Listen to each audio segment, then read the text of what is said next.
부모에게 있어서 자녀만큼 소중하고 귀한 존재가 또 있을까요? 하나님 앞에서는 우리도 언제나 그런 존재라는 사실을 기억해야 합니다. 우리도 하나님 앞에서는 언제나 어린 아이와 같은 존재입니다.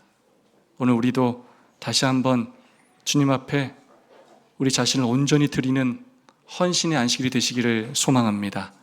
거룩한 안식일을 기억하시어 성전을 차신 모든 성도님들을 진심으로 환영합니다.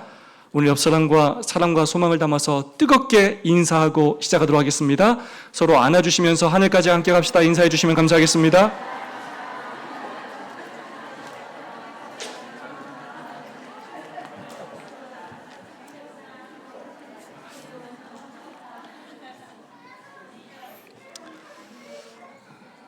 자, 문제로 시작해 볼까요? 조금 오래된 조사이긴 하지만 2017년도에 EBS와 스쿨잼이 초등학생을 대상으로 가장 닮고 싶은 사람은 누구입니까? 라는 설문조사를 했습니다. 여러분 1등이 누구일 것 같습니까?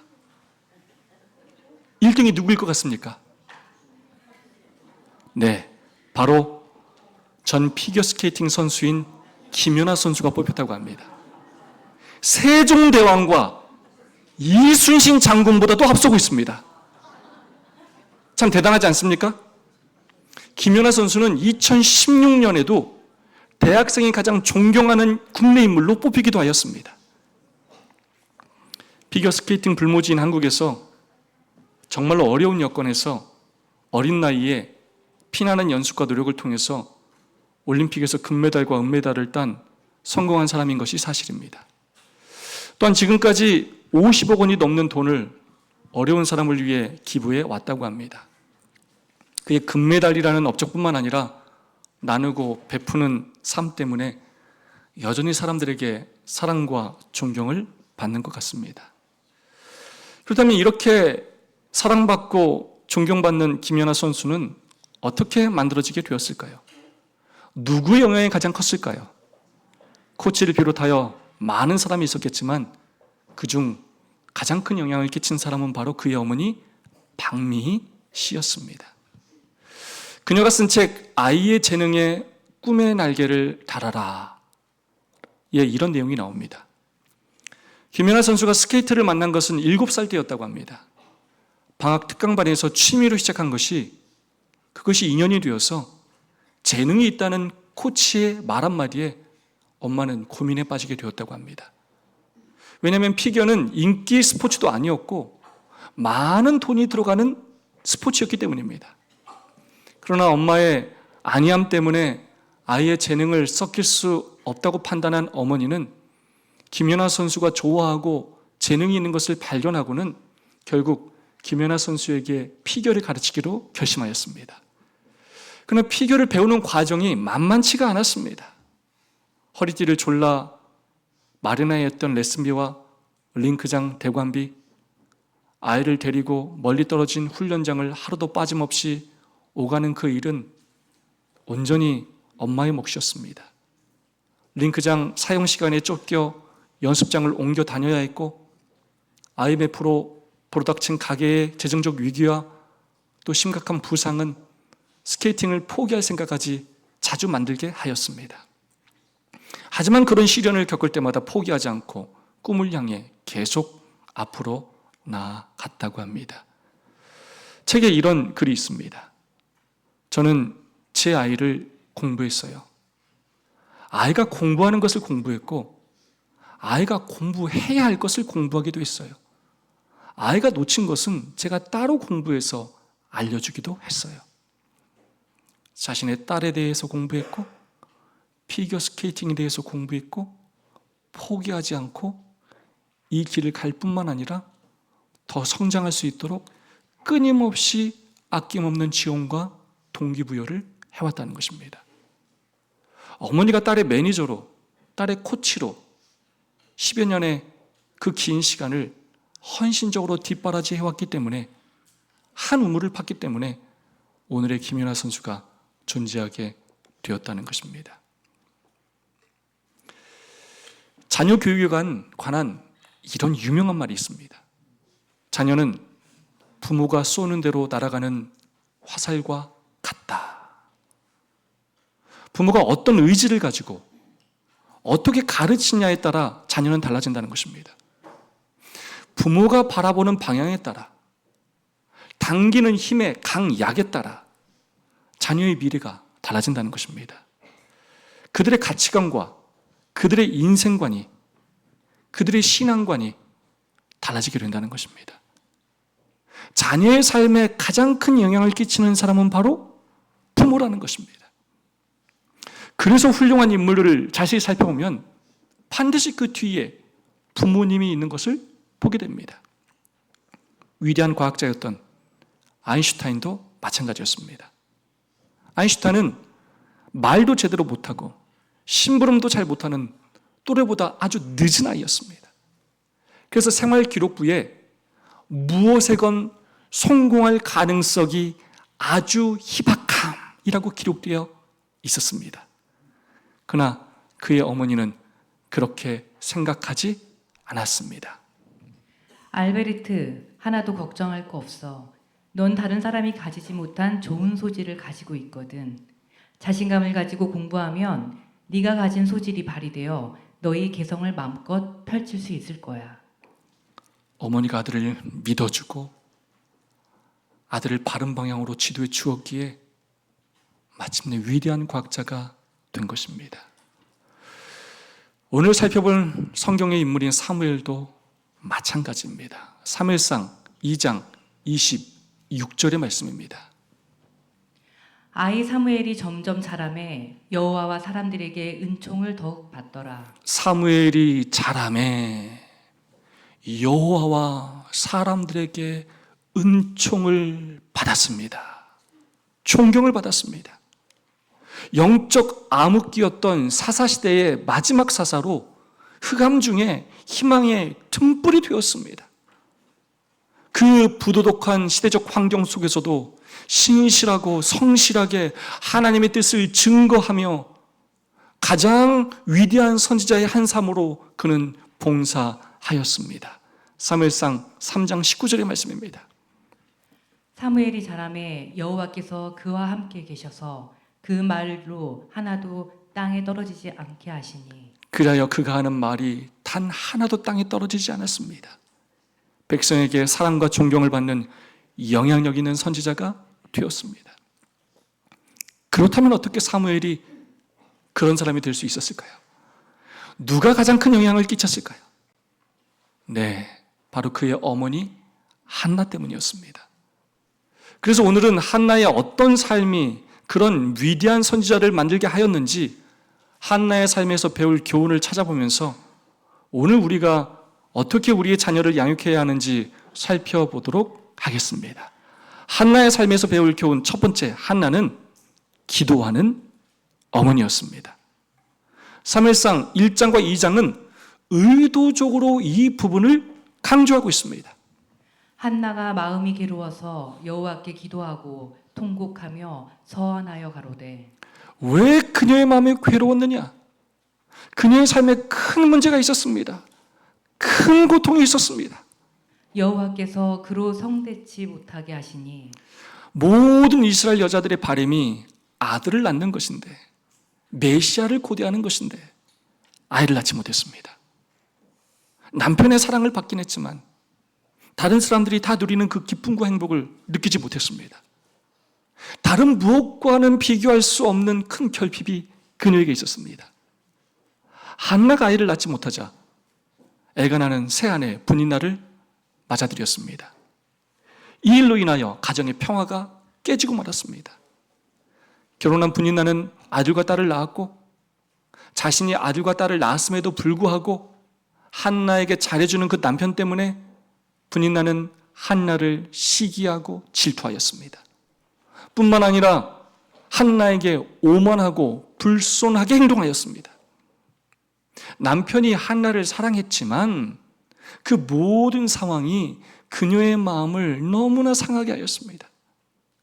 그녀의 삶의 희망이 깨어지고 그녀의 삶의 무게는 감당하기 어려울 정도로 무거웠습니다. 그런데 그때 한나가 무엇을 했다고요? 마음이 괴로워서 여호와께 기도하고, 마음이 괴로워서 남편을 원망하고가 아닙니다. 마음이 괴로우면 남편을 원망할 수 있습니까? 남희정 사모님, 그럴 수 있습니까? 그럴 수 있죠. 늘 아내들이 어려운 일을 만나면 남편을 원망하지 않습니까? 내가 당신 만나서 웬 고생이냐고. 충분히 그럴 수 있지 않습니까? 남편이 왜 나한테만 그러냐고 하면 아내들은 내가 원망할 사람이 그럼 누가 있냐라고 말할 수 있지 않습니까? 충분히 그럴 수 있습니다. 사라도 자신이 하갈을 맞아들이라고 했으면서도 나중에 갈등이 생겼을 때는 아브라함을 원망했습니다. 그러나 한나는 그렇게 하지 않았습니다. 한나가 마음이 괴로워서 분인나를 학대하고가 아닙니다. 그런 상황이면 자신이 첫 번째 부인이니까 둘째 부인을 학대하고 남편을 이용해서 못살게 굴 수 있지 않았을까요? 보통 때면 모르겠지만 지금처럼 상대방이 오만하고 불손하게 행동한다면 충분히 그럴 수 있지 않겠습니까? 마치 사라가 하갈을 학대한 것처럼, 내어 쫓으려고 했던 것처럼 그렇게 행동할 수 있지 않겠습니까? 그러나 한나는 그렇게 행동하지 않았습니다. 마음이 괴로워서 여호와께 기도하고, 한나는 그런 상황에서도 여호와께 기도를 드렸습니다. 한나는 아무런 비난도 하지 않았다. 한나는 이 세상 친구와 나눌 수 없는 고통을 하나님께 토로하였다. 한나는 하나님께서 자기의 치욕을 거두시고 당신을 위하여 양육하고 교육시킬 한 아들을 귀중한 선물로 주시기를 열렬히 탄원하였다. 아멘. 한나는 아무런 비난도 하지 않았습니다. 남편도, 자신을 무시하는 분인나도 비난하지 않았습니다. 그 모든 아픔과 고통과 슬픔을 오직 하나님께 토로하였습니다. 다른 곳에서 해결책을 찾지 않고 오직 문제 해결책이 하나님께 있음을 믿고 하나님께 아들을 달라고 탄원하였습니다. 어떻게 사무엘이 탄생하게 되었는가? 바로 한나의 이러한 기도 때문이었습니다. 어떻게 위대한 사무엘이 그 놀랍고 존경받는 선지자가 되었는가? 바로 한나의 이러한 기도 때문이었습니다. 한나는 어떤 어려운 상황에서도 아무런 비난도 하지 않았습니다. 환경 탓, 사람 탓하지 않았습니다. 주변의 사람들에게 자신의 부정적인 감정을 쏟아내지 않았습니다. 주변 사람들에게 늘 온유하고 겸손하게 행동하며 자신의 문제 해결책이 오직 하나님께 있음을 믿고 오직 하나님께만 탄원하였습니다. 한나의 그런 기도의 삶이 분명 어린 사무엘에게도 큰 모본이 되었을 것입니다. 오늘 우리의 삶은 어떠합니까?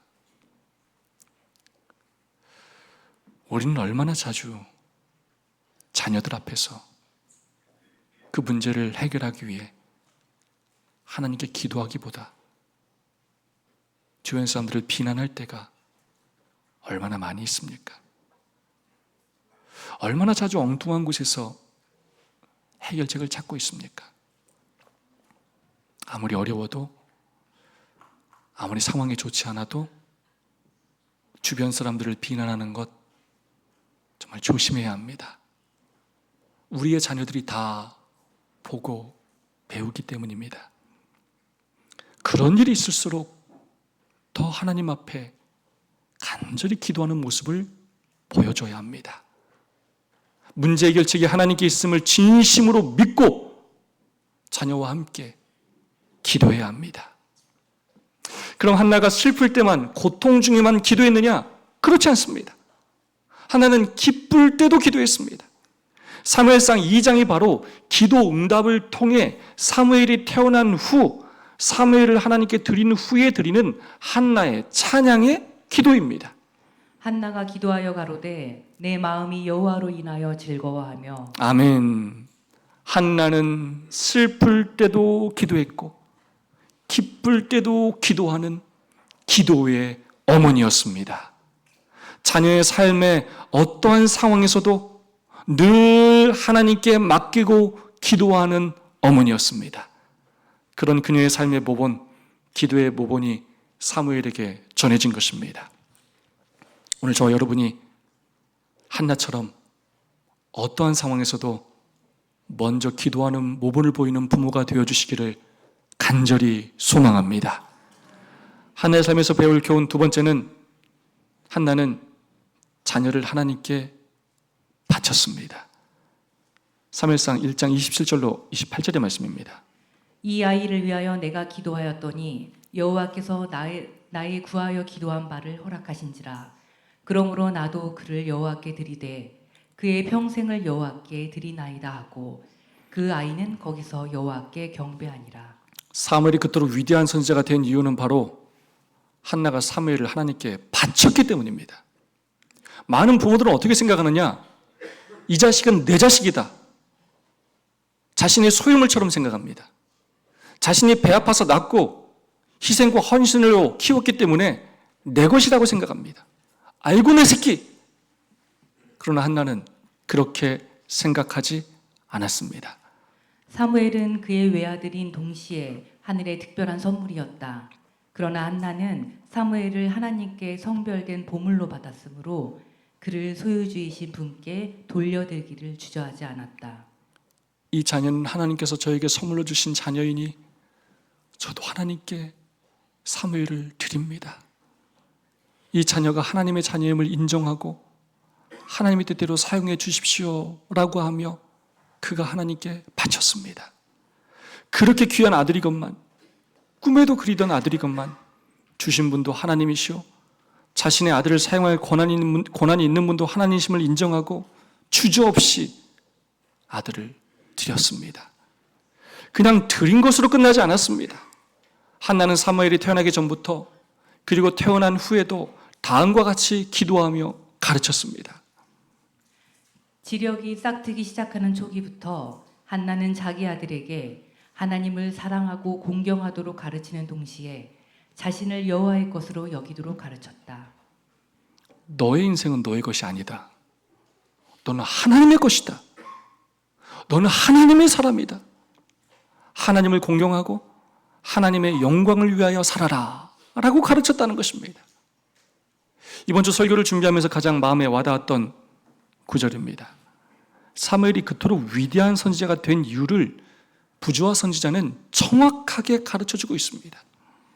한나는 자기의 아들이 세속적으로 위대하게 되기를 구하지 아니하고 그가 하늘이 기중히 여기는 위대함, 즉 하나님을 영화롭게 하고 그 이웃에게 축복이 될 수 있도록 열렬히 탄원하였다. 세속적으로 위대한 사람이 아니라 하나님이 귀중하게 여기는 위대한 사람이 되게 해달라는 그 한나의 기도와 바람, 가르침 때문이라는 것입니다. 그래서 사무엘이 젊은 시절 어떤 삶을 살았습니까? 사무엘이 젊은 시절을 성막에서 하나님을 예배하는 일에 헌신하였다. 그는 어렸을 때부터 그 젊은 시절을 겸손히 성막에서 헌신하며 살았다는 것입니다. 그래서 결국 하나님과 사람들에게 사랑과 존경받는 사람이 되었고 그의 말이 하나도 땅에 떨어지지 않는 위대한 선지자가 되었다는 것입니다. 그에 비해 제사장 엘리의 가정은 어땠느냐? 사무엘상 1장은 의도적으로 한나와 제사장 엘리를 비교하고 있습니다. 두 가정의 모습을, 두 부모의 자녀 교육을 비교하고 있습니다. 성경은 의도적으로 이렇게 기록하고 있습니다. 엘리의 두 아들 홈니와 비느하스가 여호와의 제사장으로 거기 있었다. 이미 실로에서 엘리의 두 아들이 사무엘보다 먼저 성소에서 봉사하고 있음을 말해주고 있습니다. 그들이 실로에서 먹고 마신 후에 한나가 일어나니 때에 제사장 엘리는 여호와의 전 문설주 곁 그 의자에 앉았더라. 이 성경절을 의도적으로 한나와 엘리를 비교하고 있는 듯한 느낌입니다. 한나가 기도하기 위하여 일어났을 때 제사장 엘리는 의자에 앉아 있었습니다. 성경은 한나가 기도하기 위하여 일어났음을 강조하면서 반대로 제사장 엘리는 의자에 앉아 있음을 강조하고 있습니다. 원래 제사장은 일어나서 봉사하는 직분입니다. 그런데 엘리는 그 자리에 앉아 있었다는 것입니다. 이것을 요즘 말로 바꿔 보자면 자기 자리만 지키고 있었다는 것입니다. 자기 자리를 지키는 일에만 집중했다는 것입니다. 사무엘상 1장에서 엘리가 기도하는 모습은 전혀 보이지 않습니다. 그런 엘리에 대하여 부조와 선지자는 이렇게 이야기하고 있습니다. 아버지는 자기의 권위에 대한 그들의 존경심의 부족을 바로잡지도 않았고 엄숙한 성소의 봉사에 대한 그들의 불경을 저지하지도 않았다. 성년이 되었을 때에 그들은 회의와 반역의 치명적인 열매로 충만하였다. 그들이 전혀 그 직무에 부적합함에도 불구하고 성소에서 하나님 앞에 봉사하는 제사장으로 임명되었다. 엘리는 자신의 자리를 지키는 일에만 급급했던 것이 아니라 두 자식이 자격도 되지 않는데 영적인 지도자가 될 준비가 되지 않았는데도 자식이라는 이유로 제사장 자리를 내주었다는 것입니다. 아버지 백으로 홈리와 피느하스가 제사장이 되었다는 것입니다. 각 지파에 흩어져 사는 레위인들이 실직의 공포에 휩싸여 있을 때도 엘리 가문은 그의 두 아들이 도덕적으로 직무를 이행할 자격이 없다는 사실에도 아랑곳하지 않고 생계 수단을 확보하고 있었다. 이러한 정의 구현의 실패가 늘 불만과 혁명의 요인이 된다. 이 일은 오늘날과 마찬가지로 사회적으로 큰 문제가 되었고 성소봉사를 무너뜨리는 중요한 요인이 되었다는 것입니다. 제사장이지만 기도하지 않는 아버지 엘리, 자신의 자리만 지키기에 급급했던 엘리, 자격이 되지 않음에도 불구하고 자식들에게 좋은 자리를 물려주려 했던 엘리, 그런 아버지의 모범 때문에 잘못된 신앙과 가르침 때문에 결국 어떤 일이 일어났느냐? 사무엘상의 말씀입니다. 엘리의 아들들은 불량자라 여호와를 알지 아니하더라. 엘리의 아들들은 나쁜 사람들이었습니다. 그들은 여호와를 두려워할 줄 몰랐습니다. 또 이런 말씀이 있습니다. 이 소년들의 죄가 여호와 앞에 심히 크면 그들이 여호와의 제사를 멸시함이었더라. 여호와께서 그들을 죽이기로 뜻하였음이었더라. 네 두 아들 흠리와 비느하스가 한날에 죽으니. 놀라운 특권을 가진 최고의 축복을 받은 가정이었지만 결국 아버지와 두 아들 모두 비참한 죽음을 맞게 되었습니다. 엘리의 잘못된 삶의 모분이 그대로 두 자녀에게 전달되었기 때문입니다.